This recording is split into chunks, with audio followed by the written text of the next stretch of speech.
दिगंबरा दिगंबरा श्रीपाद दिगंबरा दिगंबरा दिगंबरा श्रीपाद दिगंबरा दिगंबरा दिगंबरा श्रीपाद दिगंबरा.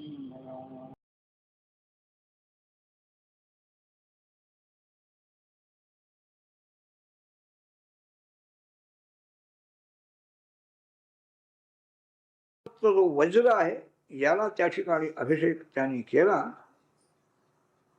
याप्रमाणे कृष्ण निर्याण झालेलं श्रवण करून तुझे पितामह धर्मराज भीम अर्जुन वगैरे सगळे आणि त्यांनीही निर्याण केलेलं आहे. उत्तरेकडं ते निघून गेले. असं हे भगवंतांचं चरित्र राजा आणि संपूर्ण तुला निवेदन केलं. पुढं आता परीक्षित राजाला भगवान कृष्ण निजधामाला गेल्यानंतर कोणाकोणाचे वंश झालेले आहे हे थोडस त्यांनी निरूपण केलं. पुष्कळ वंश त्यांनी सांगितले. राजांचा नाश करायचा, प्रधानादी आपण राज्य करायचं, असे पुष्कळ प्रकार घडलेले आहेत. कलीचे कसे दोष आहेत, काय काय कलियुगामध्ये काय काय होणार आहे हे सगळं त्यांनी सांगितलं. भगवंताचं नामस्मरण करणारा जो आहे तोच या कली दोषातून मुक्त होतो. हे सर्वही शुकाचार्य महाराजांनी आणखी वर्णन केलं. काळ काळाचं स्वरूप सांगत असताना पूर्वी वर्णन केलेलं आहे. काळाबद्दल त्यांनी निर्णय केलेला आहे. प्रलय म्हणून जे आहेत त्या प्रलयाचं प्रतिपादन करत आहे. नित्य प्रलय, नैमित्तिक प्रलय, आत्यंतिक प्रलय, महाप्रलय वगैरे हे सगळे सांगत आहेत. ब्रह्मदेव निद्रिस्त झालेले असताना त्यावेळी त्रैलोक्याचा प्रलय होतो. हा नैमित्तिक प्रलय आहे. ब्रह्मदेवांची निद्रा ही त्याला निमित्त. ब्रह्मदेवाचं आयुष्य संपल्यानंतर ब्रह्मदेवही आणखी मुक्त होत आहे. त्यावेळी सप्त प्रकृतीचा विलय होतो आहे. हा महाप्रलय आहे. प्राकृतिक प्रलय याला म्हणतात. समंत ब्रह्मांडाचा विनाश होतो आहे. त्यानंतर पंचभूत गेली, सगळं अव्यक्त झालेलं आहे. आत्यंतिक प्रलय जो आहे म्हणजे तत्वज्ञान आत्मज्ञान झाल्यानंतर संपूर्ण विश्वाभास मावळून जाणं, हा आत्यंतिक प्रलय मोक्ष ज्याला म्हणतात. नित्यप्रलय ही कालज्ञानाच्या दृष्टीनं नित्यप्रलयही आहे असं सांगतात. सर्व क्षणिकम क्षणिकम हे आहे का आणखी दुसरं आहे सांगतायत. प्रवाह नित्यताही मानतात, पण प्रवाह नित्यता याचा अर्थच आणखी नित्य प्रलय मानल्यासारखंच आहे. रूपांतर प्रत्येकाचं होत आहे. असं हे प्रलयासंबंधी विवेचन शुकाचार्य महाराजांनी केलेलं आहे. आणि शेवटी त्याला सांगितलं, राजा आज मला मृत्यू येणार आहे अशी तुला भीती वाटत नाही ना? ही पशुबुद्धी आहे, अज्ञान आहे. तू जन्मालाही आलेला नाहीस आणि तुला मरणही नाही. देहाचे धर्म आहे. देह जन्माला आलेला आहे, देहाचा नाश होणार आहे. आणि परंपरेनं तुझी मूळ नातू पण तू या रूपाने तू राहणारच आहेस म्हणाले. अजरामर आत्मस्वरूप जे आहे तिकडं तू लक्ष दे. परमात्म्याच्या लीला तू ऐकलेले आहे, त्याच ध्यान त्याच समाधीमध्ये तू निमग्न राहा. म्हणजे तक्षक आला, तुला दंश केला, तुला भान राहणार नाही. याप्रमाणे परीक्षित राजाने सर्व एकंदर श्रवण केले. पायावर मस्तक ठेवलं आचार्य महाराजांच्या. आपण दयाळू होऊन मला सर्व हा मार्ग दाखविला म्हणाले. हरीच्या सर्व लीला मला सांगितल्या. भागवत पुराण सर्वही मला ऐकायला मिळालं आपल्या मुखातून. आता काही मला मृत्यूची भीती वाटत नाही.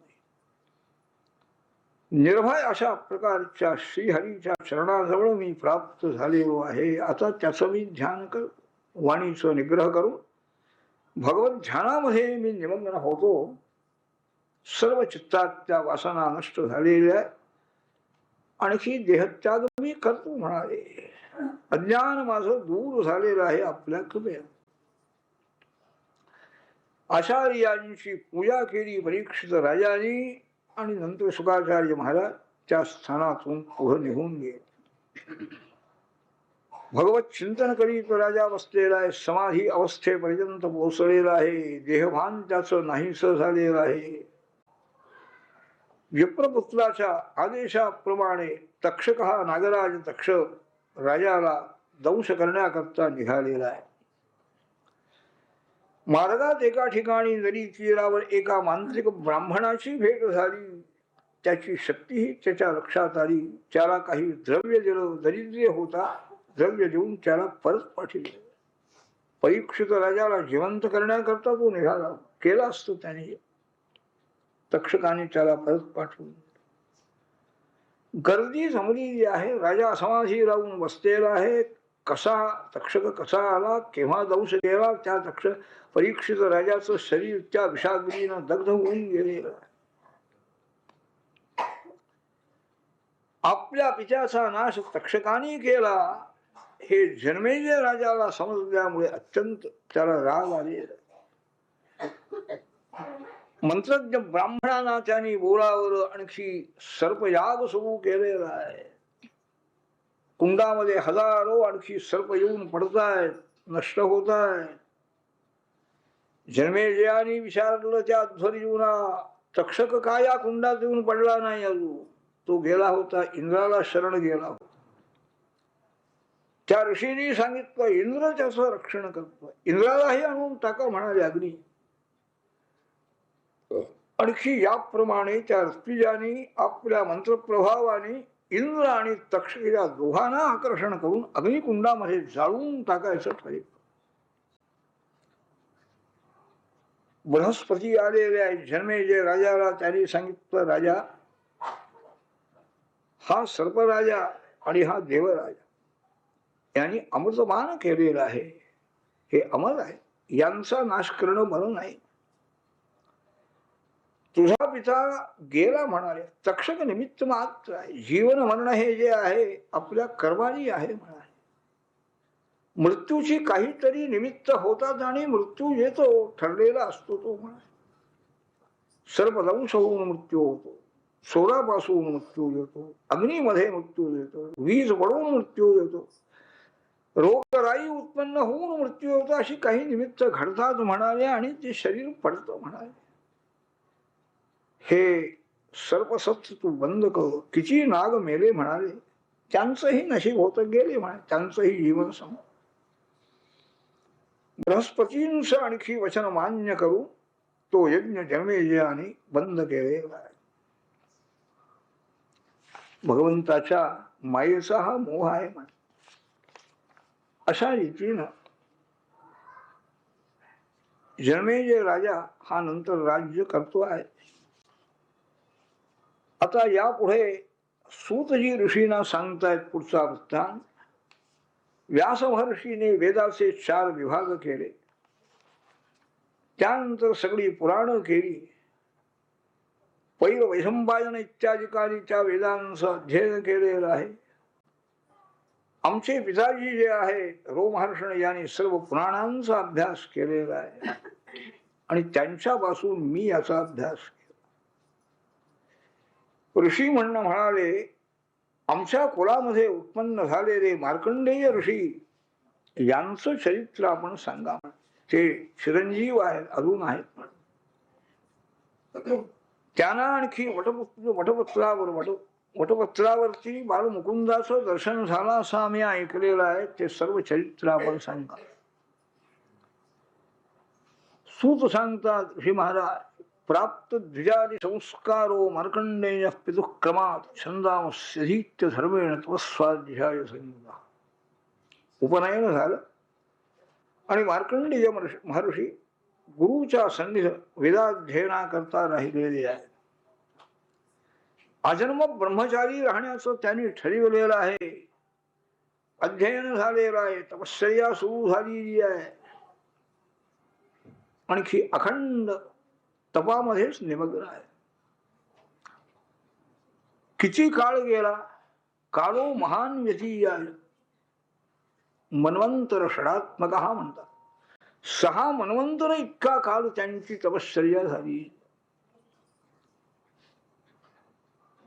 भगवंताचं ध्यान अखंड चाललेलं आहे. योगाभ्यासामुळे चित्त स्थिर झालेलं आहे. इंद्राला भीती उत्पन्न झाली. मार्कंडेयांचा तपोभंग करावा म्हणून त्यांनी गंधर्व अप्सरा वगैरे पाठविल्या. त्यांनी नृत्य गायन केलं, परंतु मार्कंडेयांच्या मनावर काहीही परिणाम झालेला नाही आहे. निघून गेले ते परत. त्यानंतर भगवान श्रीहरी नारायण हे प्रसन्न झाले. अनुग्रह करण्याकरता काय वर पाहिजे त्यांनी विचारलं. मार्कंडेयाने ही पुष्कळ त्यांची स्तुती केलेली आहे. आणि वर पाहिजे काय म्हणून विचारलेलं असताना आपली माया मला पाहिजे आहे, पाहिजे आहे. बरं आहे, पहा म्हणाले. नारायणाने सांगितलं आणि ते अदृश्य झाले. पुढं एकदा मार्कंडेय ऋषी आश्रमामध्ये असताना संध्याकाळच्या वेळेला अत्यंत मोठा पाऊस पडायला लागला. त्या पावसामुळे संबंध आणखी तो जो आहे आश्रम तो जलमय झालेला आहे. समुद्राची मर्यादा संपलेली आहे आणि त्या जलामध्ये मार्कंडेय ऋषी वाहत वाहत चाललेले आहेत. तोंडात पाणी जात आहे, नाका तोंडात जात आहे, बुडत आहेत, पुन्हा वर येत आहेत. सुधा तृषा यांचा प्रतिकार करता येत नाही. अंधार जिकडं तिकडं पडलेला आहे.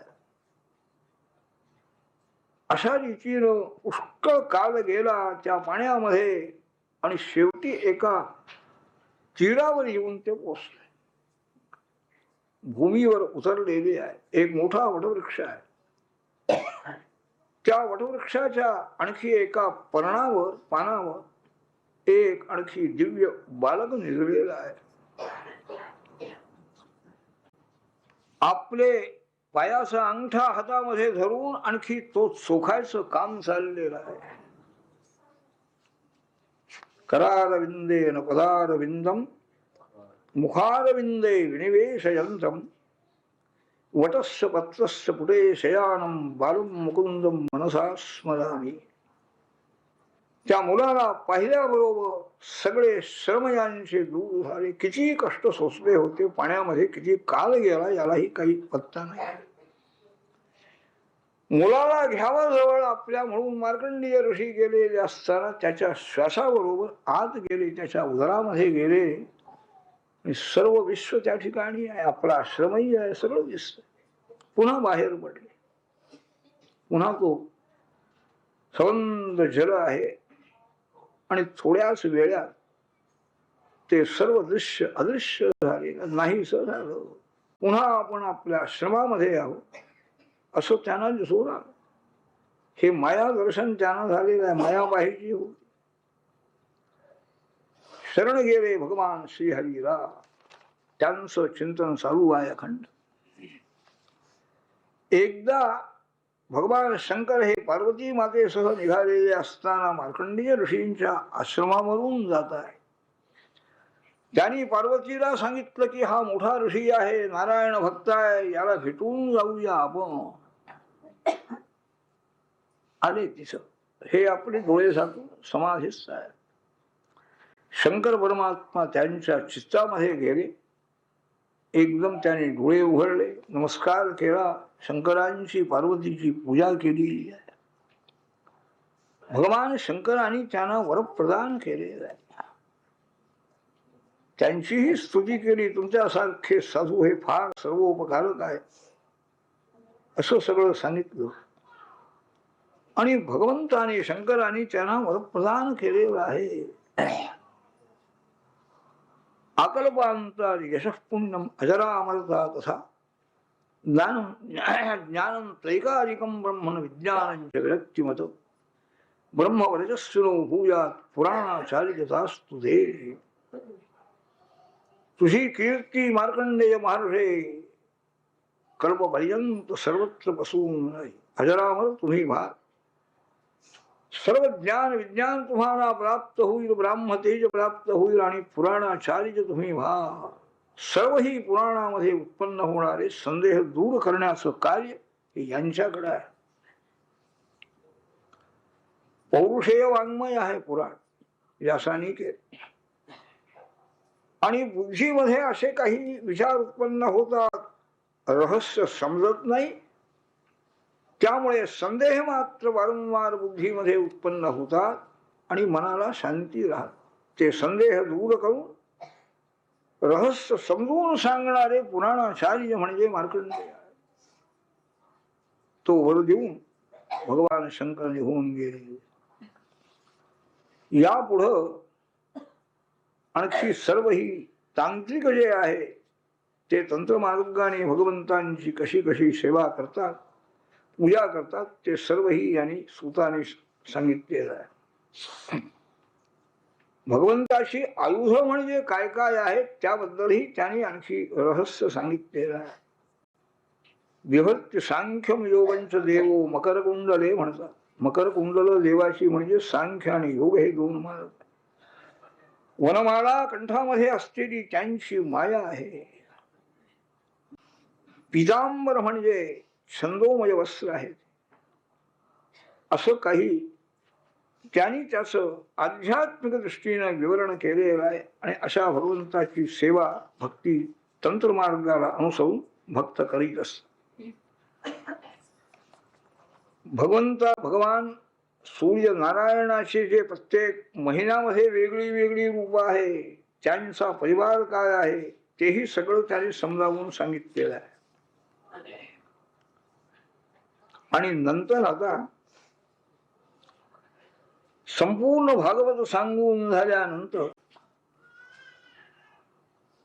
सूतजी हे भागवतामध्ये कोणचे कोणचे विषय आलेले आहेत ते त्यांनी सांगायला आरंभ केलेला आहे. अनुक्रमणिका ऐकलेला आहे, त्यांना पुन्हा लक्षात यावं याकरता सांगताय.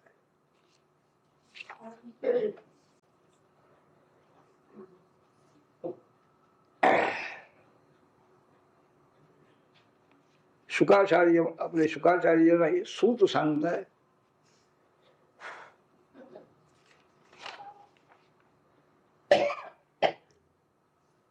एतद्वः कचिनं विप्राविष्टोश्चरितमधुरं भवद्भिर्जरहं पृष्टो नराणां पुरुषोचितं. तुम्ही विचारल्याप्रमाणे हे भगवंताचं चरित्र सरळ सांगितले. पापक्षय करणाऱ्या भगवान श्रीहरीचं वर्णन याच्यामध्ये पूर्ण आलेलं आहे. भक्तियोग आहे, वैराग्य आहे, परीक्षित राजाचं आख्यान आहे, नारदांचं आख्यान आहे. राजर्षी परीक्षित राजा प्रयोपवेशन करून जरी चेरावर बसलेला आहे आणि शुकाचार्य महाराज त्याला उपदेश करायला आलेले आहे.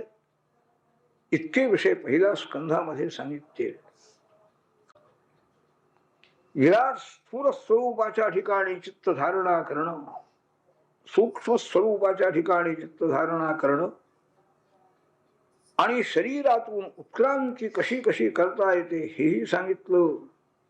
नारद आणि ब्रह्मदेव यांचा संवाद सांगितला. ब्रह्मदेवाने अनेक अवतारांची सूचना, अनेक अवतार सांगितले.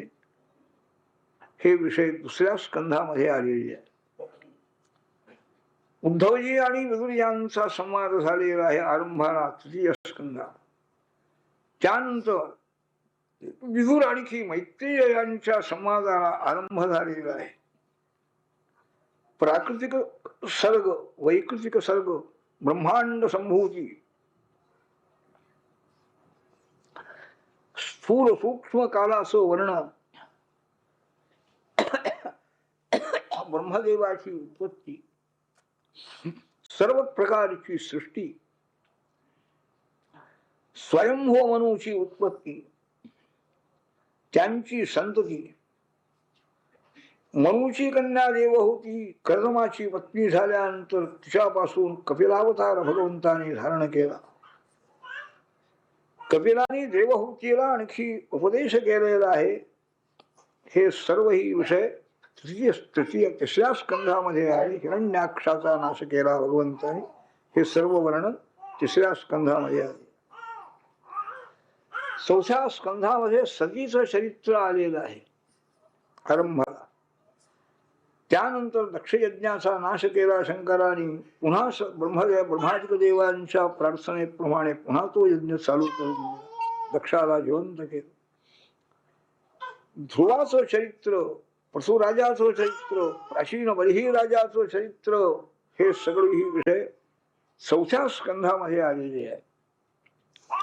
पाचव्या स्कंधामध्ये नारदांचा भक्त तो प्रियव्रत राजा, याला ब्रह्मदेवाने मार्गदर्शन करून आणखी राज्य करण्याला सांगितलेलं आहे. त्याचा पुत्र अग्निध्र आहे. त्यानंतर नाभी राजाचे पुत्र ऋषभदेव अवतार झालेला आहे. त्यांचा पुत्र भरत राजा, याचं चरित्र आहे.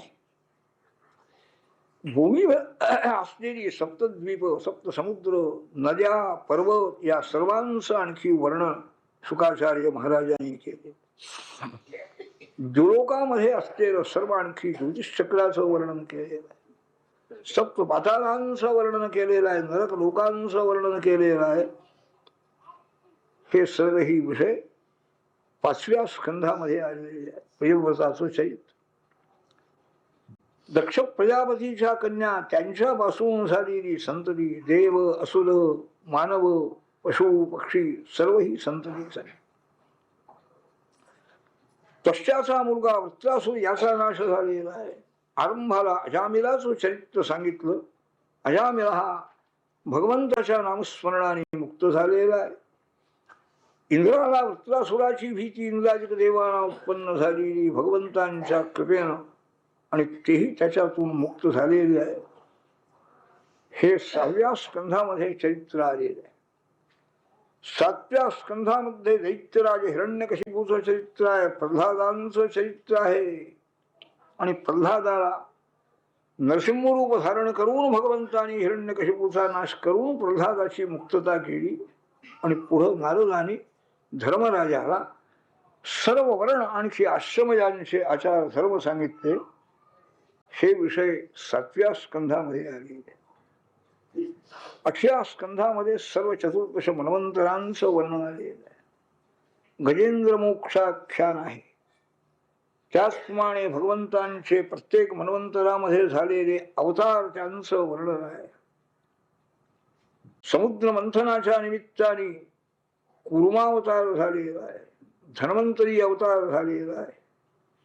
शेवटी अमृतप्राप्ती सर्व देवादिकांना झाली. देवांना ते अमृत प्राप्त करून दिलं. आणखी वामनावताराचं चरित्र शेवटी सांगितलं आणि मत्स्यावताराचंही चरित्र सांगितलं. हे 8व्या स्कंधामध्ये इतके विषय आलेले आहेत.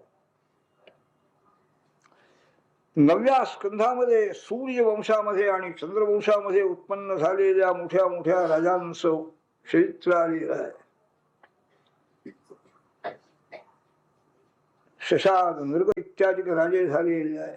शयाची राजाचं चरित्र, खटवांग राजाचं, मांधाता राजाचं, रामभद्रांचं चरित्र आलेलं आहे, पापक्षय करणार. असे दोन्ही वंशातल्या राजांची चरित्र सांगितली. भार्गव रामांचं चरित्र आहे. सोमवंशात उत्पन्न झालेला पुरुरवा, ययाती राजा, दुष्यंत राजा, त्याचा पुत्र भरत, ययाती राजाचा ज्येष्ठ पुत्र यदू, याच्या वंशाचंही वर्णन आलेलं आहे संक्षेपाने. 9व्या स्कंधामध्ये हे सगळं वंश वर्णन आलेलं आहे. 10व्या स्कंधामध्ये भगवान श्रीकृष्ण परमात्मा वसुदेवाच्या ग्रहामध्ये जन्माला आलेले आहे आणि नंतर गोकुळामध्ये जाऊन राहिले. अनंत कर्म त्यांची आहे. पूतना राक्षसीचा नाश केला, तृणावर्त राक्षसाचा नाश केला, बकासूर, वत्सासूर, धेनुकासूर, प्रलंबासूर या सर्वांचा नाश केला. दावाग्नीपासून सर्व गोपाळांचं संरक्षण केलं. कालिया नागाचं आणखी दमन करून त्याला त्या यमुना डोहातून बाहेर घालवून दिले. मोठ्या अजगराच्या मुखात सापडलेल्या नंदाला मुक्त केलेलं आहे. गोपकन्यांनी केलेलं कात्यायनी व्रत जे आहे त्याचं वर्णन आलेलं आहे. यज्ञपत्नींच्या वर झालेला कृपा प्रसाद भगवंतांचा त्याचंही प्रतिपादन केलेलं आहे आणि त्यामुळे ऋषींना झालेला अनुताप तोही वर्णन केलेला. इंद्राने रागाने आणखी पर्जन्यवृष्टी सुरू केली आहे गोकुलाचा नाश करण्याकरता. त्यावेळी गोवर्धन पर्वत हातामध्ये उचलून धरून सर्वही गोकुळवासी लोकांचं सर्वांचं रक्षण भगवंतांनी केले. सर्व गोपस्त्रियांच्या बरोबर शरद ऋतूमध्ये रासक्रीडा भगवंतांनी केली. शंखचूडाचा नाश आहे, अरिष्टासुराचा नाश केला, किशी दैत्याचा नाश केला आणि अक्रूरजी मिथिला नगरीतून मथुरा नगरीतून नेण्याकरता आलेले असताना त्यांच्या बरोबर रामकृष्ण हे मथुरा नगरीमध्ये जाऊन पोहोचले. मथुरा नगरी पाहिली आहे. तो कोऱ्या बीड हत्ती, चाणूर, मुष्टी, कंस या सर्वांचाही वध केलेला आहे. सांदीपणे गुरु महाराजांच्या जवळ राहून सर्व विद्याभ्यास केला आणि त्यांचा जो मेलेला मुलगा आहे तो यमलोकातून आणून त्यांना दक्षिणा म्हणून दिलेला आहे. यानंतर मथुरा नगरीमध्ये राहूनच पुष्कळ जिला झाली. द्वारका नगरी निर्माण करावी लागली. काळ यवन आलेला आहे, जरासंध येतो आहे. त्यामुळे द्वारका नगरी निर्माण करून सर्व मथुरा नगरातल्या लोकांना तिथं नेऊन ठेवलं. मग बाहेर पडून काळयवनाचा नाश, त्याच्या सैन्याचा नाश, जरासंधाचा आणखी अनेक वेळेला पराजय केलेला आहे. रुक्मिणीचं हरण केलेलं आहे, तिच्याबरोबर विवाह झालेला आहे. बाणासुराची कन्याजी उषा हिच्याबरोबर अनिरुद्धाचा विवाह झालेला आहे. त्यावेळी आणखी शंकर आणि कृष्ण यांचं युद्ध झालेलं आहे.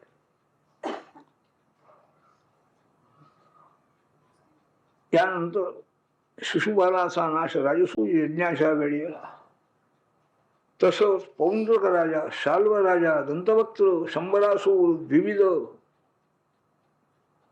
असे सगळे दैत्य मारलेले आहेत.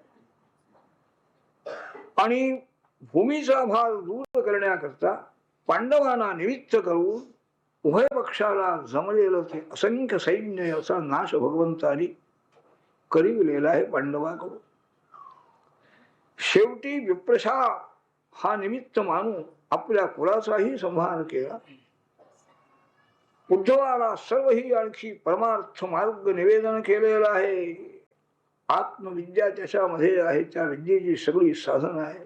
आणि नंतर योगद्वाराने आपल्या शरीराचा त्याग भगवंतांनी केले. हे दशमस्कंधामध्ये सगळे विषय सांगितले. आणखी एका दशस्कंधामध्ये हे सगळे विषय आलेले आहेत.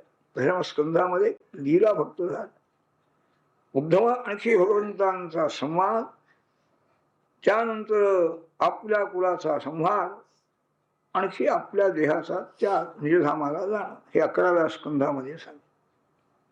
चतुर्विध प्रलय, राजर्षी परीक्षित जो आहे याचा देहत्याग, वेदाच्या अनेक शाखा आणखी व्यास महर्षींनी केलेले आहे ते वृत्त सांगितलं. मार्कंडेयांचं चरित्र सांगितलेलं आहे. महापुरुषाच्या पूजेचा प्रकार, तंत्रोक्त, सूर्य भगवान जे आहेत त्यांच्या अनेक मूर्ती यांचंही वर्णन केलेलं आहे. हे सगळे विषय द्वादश स्कंधामध्ये 12व्या स्कंधामध्ये आलेले. कोणत्याही परिस्थितीमध्ये सापडलेला जो आहे मानव धर्मभ्रष्ट झाला, धर्म त्याच्या हातून आणखी बरोबर आचरण झालेला नाही, संकटामध्ये पडलेला आहे. अशा कोणत्याही संकटग्रस्त स्थितीमध्ये असताना हरे नमः हे जर त्याच्या मुखातून आणखी नामस्मरण निघालं तर सर्व पातकापासून तो मुक्त होतो. भगवंताचं आणखी लीला श्रवण करणं, आणखी चिंतन करणं, भगवंताचं अखंड स्मरण राहणं, या उपाने सर्व पातकांचा क्षय होतो आहे, वासना नाश होतो आहे, सत्व शुद्ध होत आहे, भगवत भक्ती उत्पन्न होती, वैराग्य उत्पन्न होतं, ज्ञान विज्ञान सर्व ही प्राप्त होत आहे. ऋषी महाराज, आपण खरोखर भाग्यवान आहात की भगवंताचं स्मरण आपल्याला आहे, सर्व कर्म ईश्वरार्पण बुद्धीनं आपली चालू आहे. आपण विचारल्यामुळे मी हे सगळं मला भगवंताचं चरित्र याचं स्मरण झालं, मी आपल्याला सांगितलं. सर्व ही कलीचे दोष दूर करण्याकरता भगवान श्री हरीची लीला श्रवण करावी, गायन करावी, चिंतन त्याचं करावे. सर्व ही एकंदर विश्वामध्ये असणारे सर्व ही ब्रह्मादिक देव ज्यांचं चिंतन करताय, तो सर्वात्मा श्रीहरी परमात्मा त्याला मी नमस्कार करतो आहे.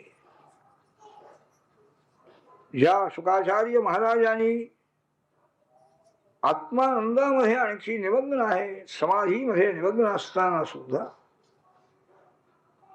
आपल्या पिताजीपासून या भागवताचा अभ्यास करून हे भागवत पुराण याचा प्रसार ज्यांनी केलेला आहे, सर्व लोकांच्या दुरिताचा क्षय होण्याकरता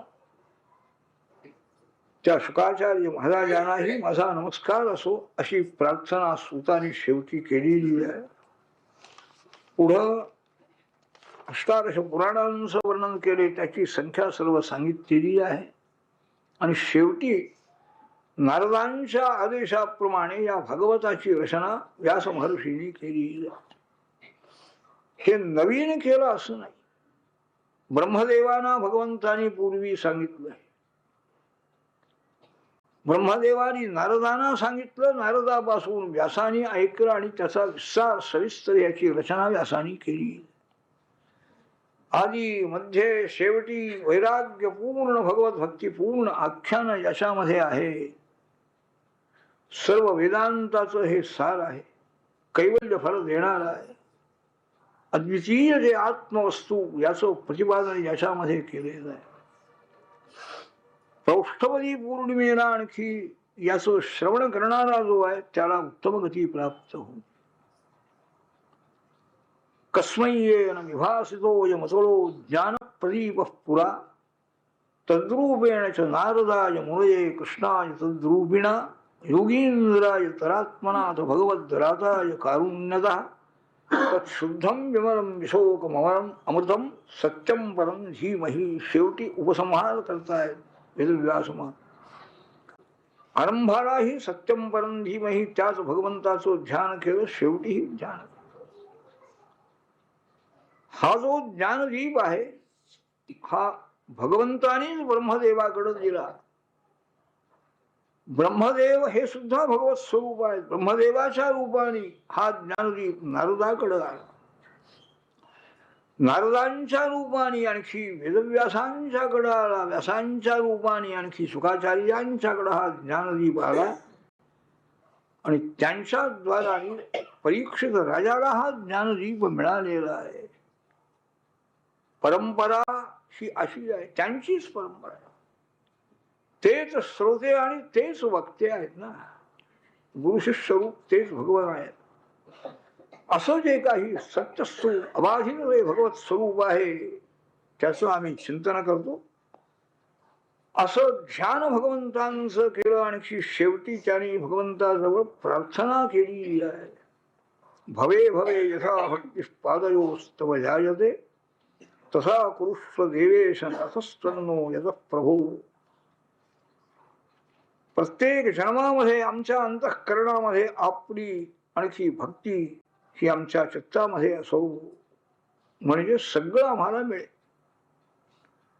आणि ज्या भगवंताचं नाम संकीर्तन यस्य सर्व पाप प्रणाशनम प्रणामो दुःख शमना तन्नमामि हरिं परम.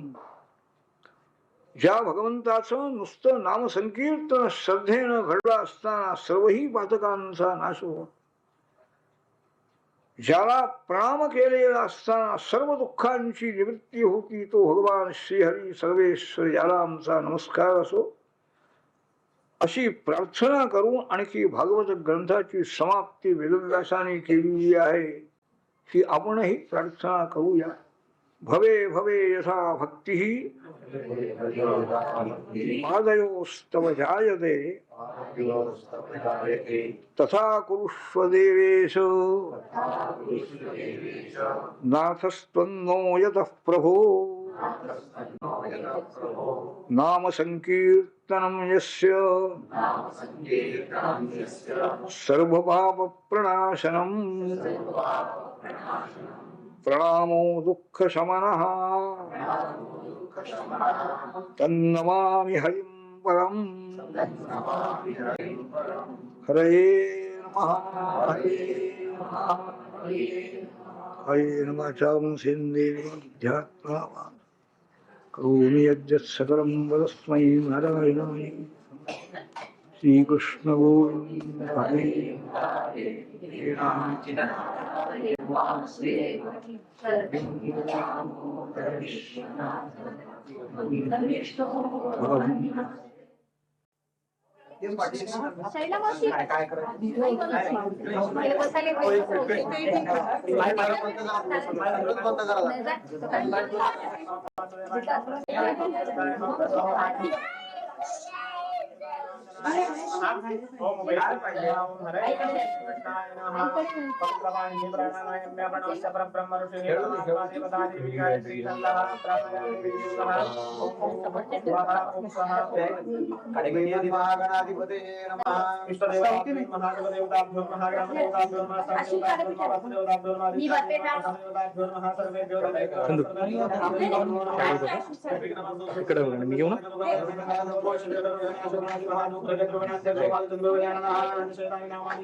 सुंदर डावीकडून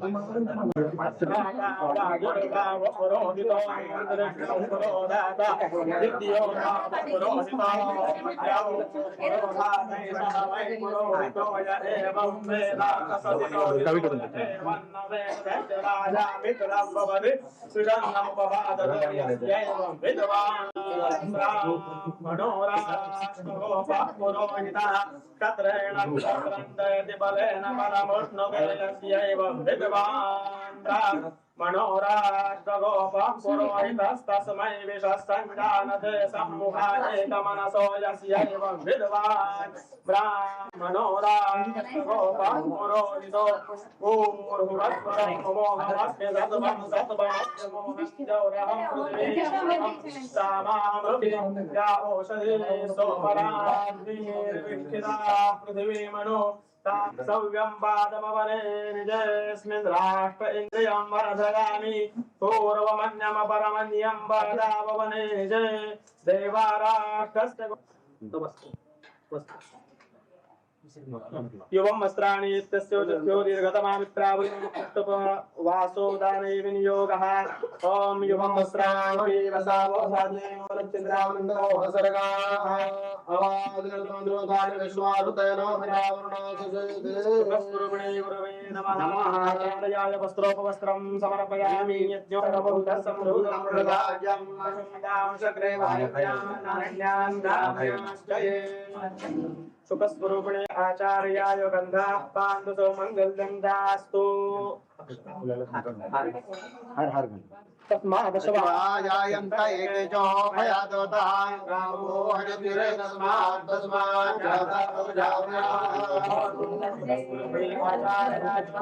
पुष्पमाला समर्पयामि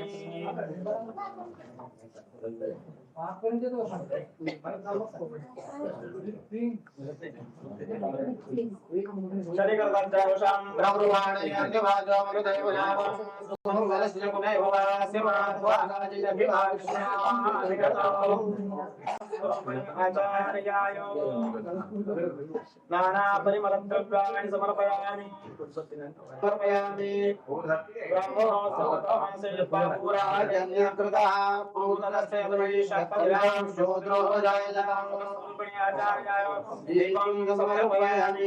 चंद्रमा मनसो चक्षुः सूर्यो याज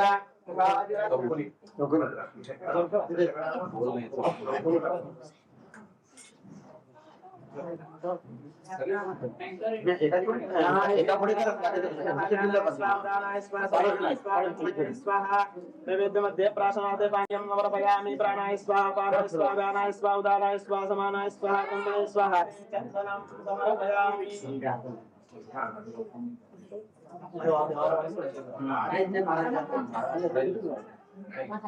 सर्वदुर्गणार्थे चरणं समर्पयामि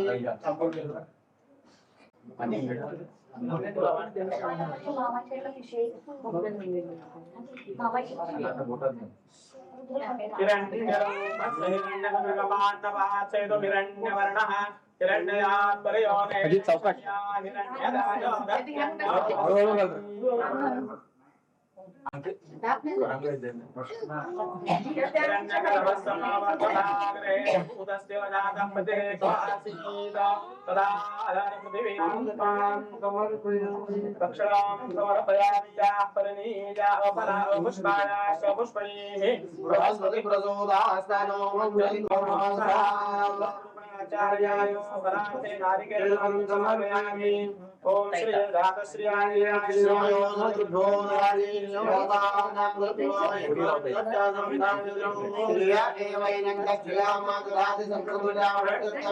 महामंगल आरतिक देवं समर्पयामि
कृष्ण गोविंद हरे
प्रार्थना पूर्वक नमस्कारं समर्पयामि यस्य स्तुत्यादिमां मोक्षार्थं पूजाप्रियादिषु नमः सम्पूर्णाञ्जनाति सत्योगन्धे भवत्सदा देवता प्रियन्तां तत्सद्ब्रह्मार्पणमस्तु केशवाय महादेवाय महामाधवाय महागोविंदाय महाकेशवाय महादेवाय महामाधवाय महागोविंदाय महानमः प्राप्तं तन्नमं गोत्रेभ्यो ब्राह्मणेभ्यः दक्षिणां प्रदानं करिष्ये सदैव पूज्ये वाचानं प्राणं सेनो वेदासो अर्चन्त पुत्रकान्तपनन्न भृष्णवर्धनं हेमबीजं विभावसो अनन्दपुण्यो दक्षान्तिं प्रत्यवेदमोत्तनन्दाय सहस्रमुखे सहस्रवारान्युतिभावे गंधा सकलाराधने सकलाराधने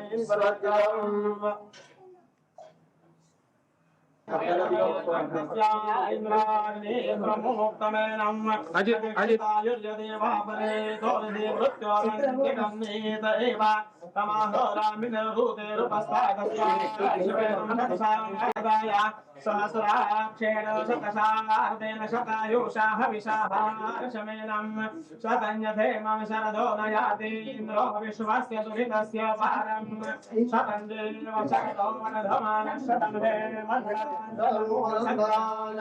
शतमिन्द्राणि सविता बृहस्पति शतायुषाः विषेमं पुनर्दुः पुनर्दव सर्वं सर्वं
शतमेनमेतदात्मानं भवति शतमनन्तं भवति शतमैश्वर्यं भवति शतमिति शतं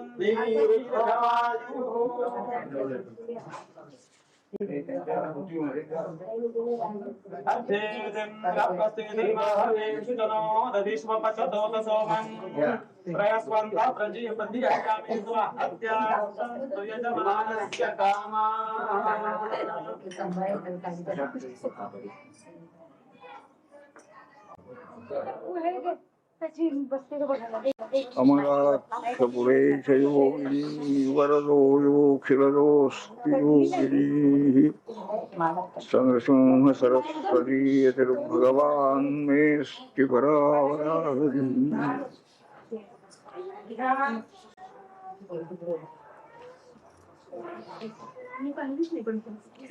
शुकाचार्य महाराजांनी सांगितल्याप्रमाणे श्रीमद भागवत सप्ताह यज्ञ या वास्तूमध्ये आज पूर्ण झालेला आहे। सोलापूरहून आयुष्मान राजाभाऊ हे मुद्दाम या ठिकाणी आले। त्यांचंच हे घर आहे अशी त्यांची पूर्वीपासून आणखी भावना आहे। आपल्या घरात देवाजवळ ही अशी काही सेवा घडावी अशी आयुष्मान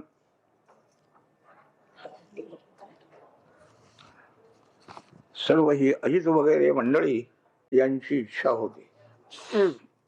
त्याचा योग आता आलेला आहे।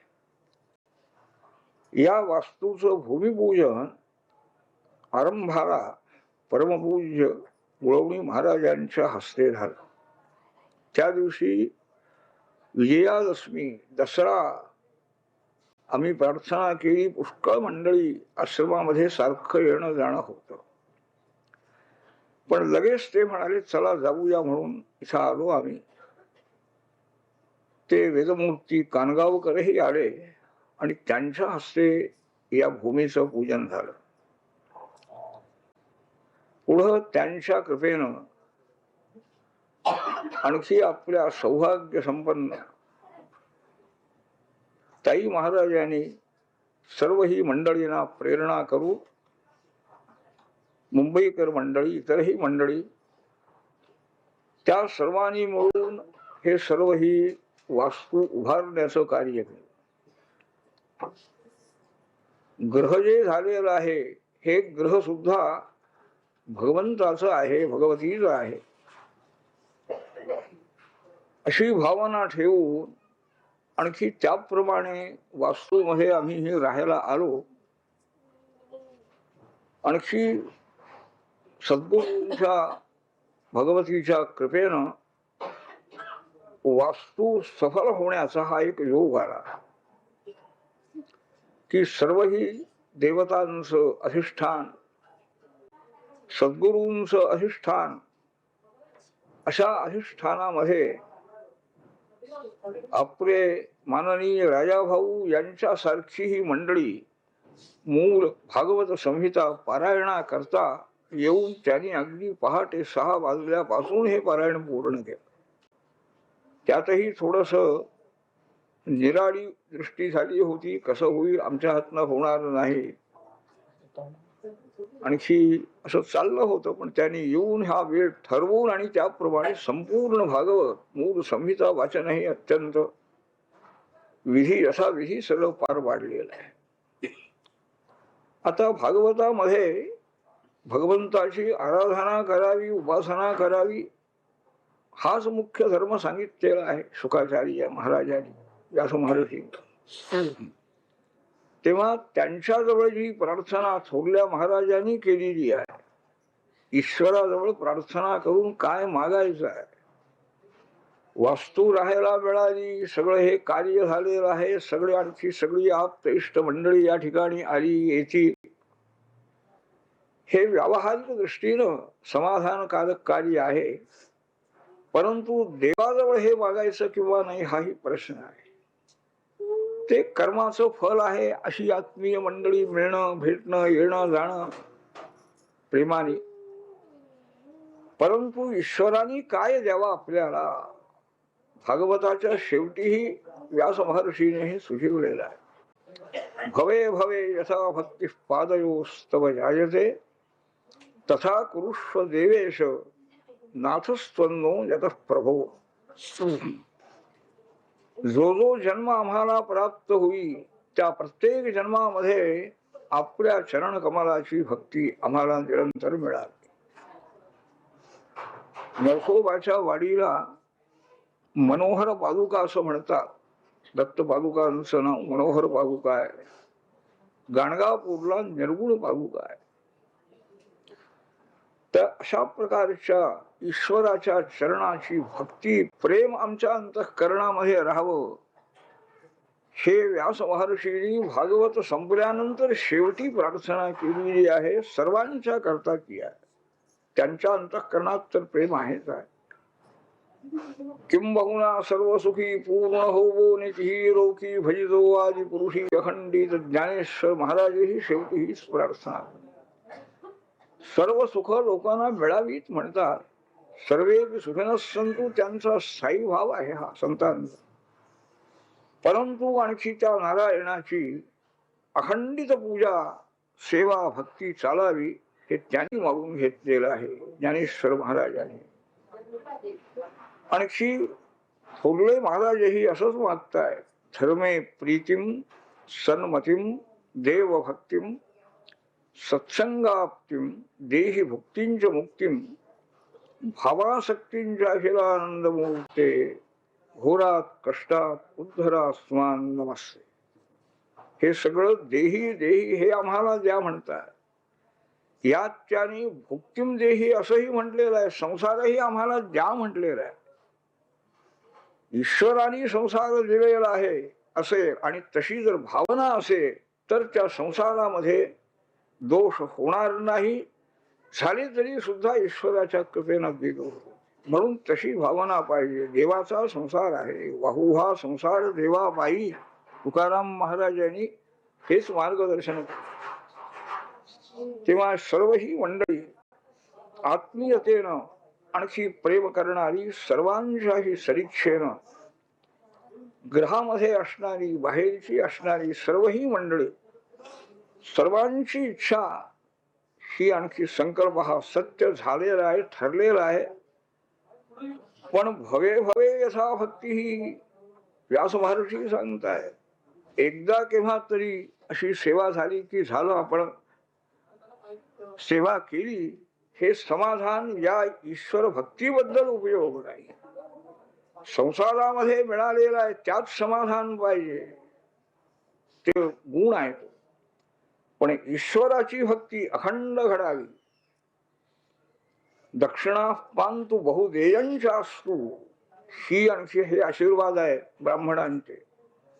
दक्षिणेचं फळ आमच्याकडून बहुदेय व्हावं, पुष्कळ देण्यासारखं आम्हाला मिळावं, म्हणजे देण्याकरता मिळावं हा अभिप्राय आहे. तेव्हा ही सेवा झालेली आहे. भगवान मंगलमूर्ती रेणुका माता, दत्तात्रेय प्रभुराज, त्याचप्रमाणे सर्व ही गुरुजन मंडळी, या सर्वांच्याही आशीर्वादाने हे कार्य झालं.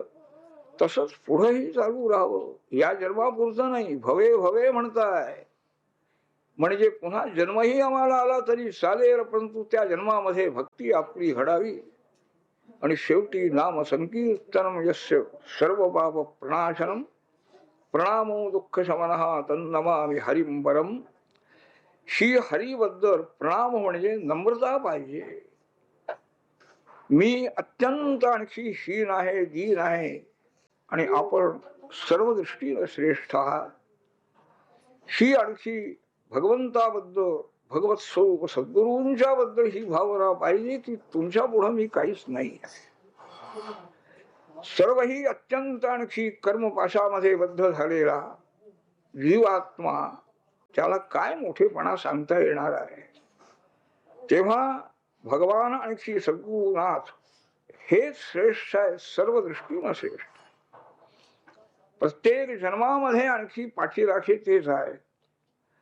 त्यामुळे त्यांना प्रणाम करायचा याचा अर्थ ही बुद्धी अंतःकरणामत्तस्त्वम उत्कृष्ट तत्तो अहम अपकृष्ट.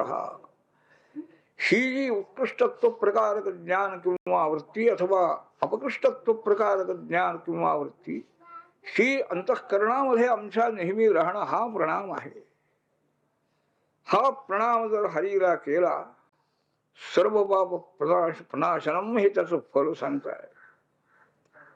सर्वही पातकांचा नाश, दुःखाचा नाश आपोआप होतो आहे.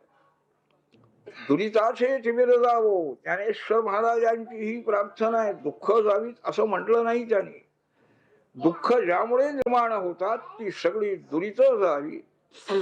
दुरित ज्यामुळे निर्माण होतात अशा प्रकारच्या दुर्वासनाही जाव्यात, हा सगळा त्यांचा संतांचा महात्म्यांचा अभिप्राय आहे. तो अभिप्राय आमच्या सर्वांच्या लक्षामध्ये राहावा. आणखी ही सेवा अशाच प्रकारची काया वाचा मनाने आणखी सर्वत्र घडावी. सर्व त्यांचं आहे, ग्रह त्यांचा आहे, धन त्यांचं आहे, मान त्यांचा आहे, सर्वच त्या परमेश्वराचंच आहे. तेव्हा ही भावना अंतःकरणामध्ये राहून प्रत्येक जन्मामध्ये घडावी अशा प्रकारची प्रार्थना आहे. ते लक्षात आपण ठेवावं. देवाने अशा प्रकारचं हे स्मरण आम्हाला द्यावं, म्हणजे घोरात कष्टात उद्धरास्मान नमस्ते हे मागायला अधिकार योग्यता आम्हाला आली. हे सगळं मागितलं, मग आम्हाला या कष्टातून सोडवा म्हणजे सोडवी घडवा. तेव्हा ईश्वराच्या कृपेनं हा संकल्प सर्वांचा पूर्ण झालेला आहे. आणि अशाच रीतीने ही सद्भावना, शुभवासना ह्या असाव्यात, चांगला आहे. आणि त्या शुभवासनांनी हे कल्याण होत आहे.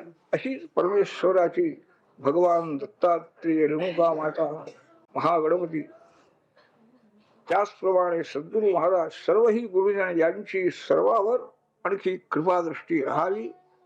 सर्वांच्याकडून अशा प्रकारची कार्य प्रत्यक्ष होणं, अनुमोदन देणं, करिवणं ही सगळी आणखी पुण्याईच आहे.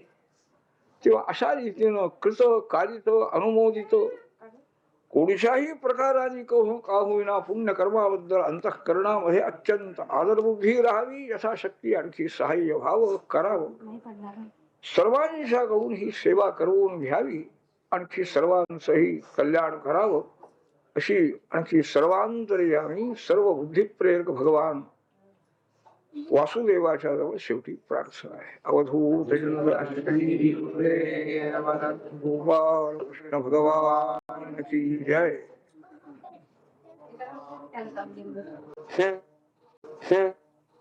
दिगंबरा दिगंबरा श्रीपाद हरिगंबरा